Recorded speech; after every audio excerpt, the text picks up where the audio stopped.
Let's dive into one of the greatest underdog stories ever told. It's a classic tale, right? You've got two armies, one absolutely terrifying giant, and a young shepherd who's about to change history with nothing but a sling and a stone. So let's set the scene. We're in the Valley of Elah. You have the Philistine army dug in on one hill and the Israelite army staring back from the other. And for 40 days, nothing. They are completely stuck in this massive standoff.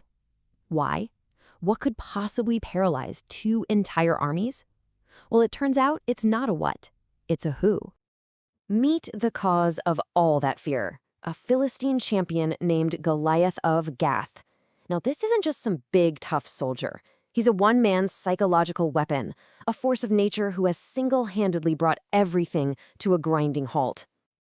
To really get why everyone was so terrified, you have to understand the scale of this man. The text says his height was 6 cubits and a span. So what does that even mean? Well, conservatively, we are talking about a man who stood over 9 feet tall. He wasn't just a big guy, he was a literal giant. And his armor? Get this, just his bronze coat of mail weighed 5,000 shekels. That's around 125 pounds or 57 kilograms. He was literally wearing the weight of a whole person just as protection. Incredible. And how about his weapon?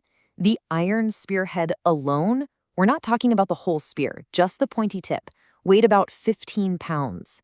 I mean, can you imagine the strength it would take to even wield that thing effectively? And every single day, morning and evening, this monster of a man would walk out and scream this challenge across the valley.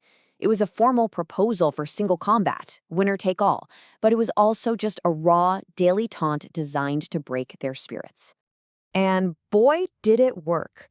For 40 straight days, this was the routine.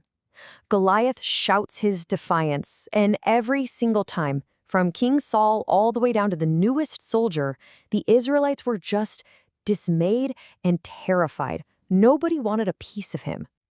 So, right when it feels like this stalemate will never end, our hero finally enters the picture.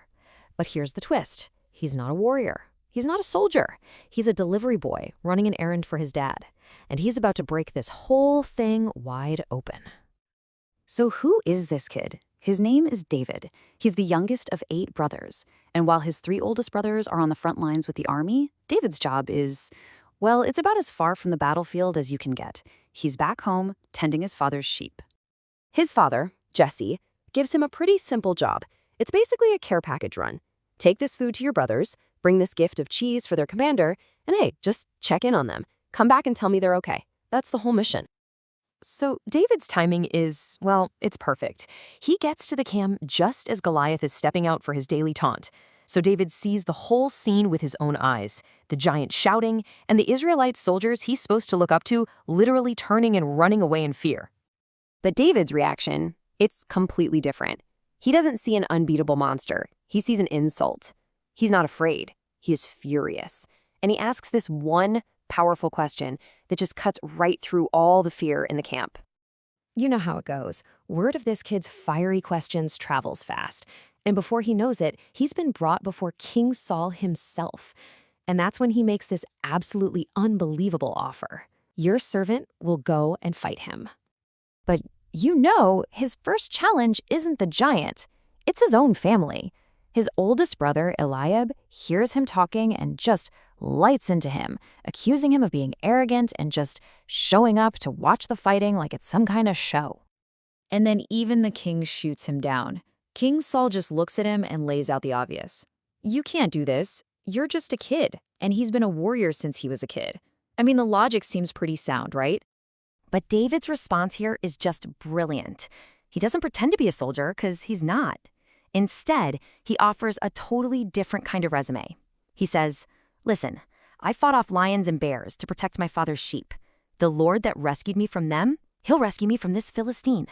Saul is finally convinced, well, kinda. So he tries to turn David into a traditional warrior, putting his own armor on him. But it's a disaster. David can barely even move in it. And in this really crucial moment, he just takes it all off. He realizes he can't win by playing Goliath's game. He has to do this his own way. And with that decision, the stage is set. This is it, the showdown. It's not just a clash of strength anymore, it's a clash of spirit, a clash of two completely different ways of seeing the world. And the difference in equipment is just staggering. On one side, you've got Goliath with the best military hardware of the day: sword, spear, javelin. And on the other side, you've got David with the simple tools of a shepherd: a staff, a sling, and 5 smooth stones he just picked up from a stream. Goliath sees this young kid walking towards him, and he's not just unimpressed, he's insulted. "Am I a dog," he yells, "that you come at me with sticks?" He's so full of contempt that he completely overlooks the threat. All he sees is an easy victory. So while Goliath is busy posturing and trash-talking, David does something completely unexpected. He doesn't hesitate. He doesn't wait. He runs. He charges straight toward the battle line, directly at the giant. He reaches into his bag, pulls out 1 stone, and places it in his sling.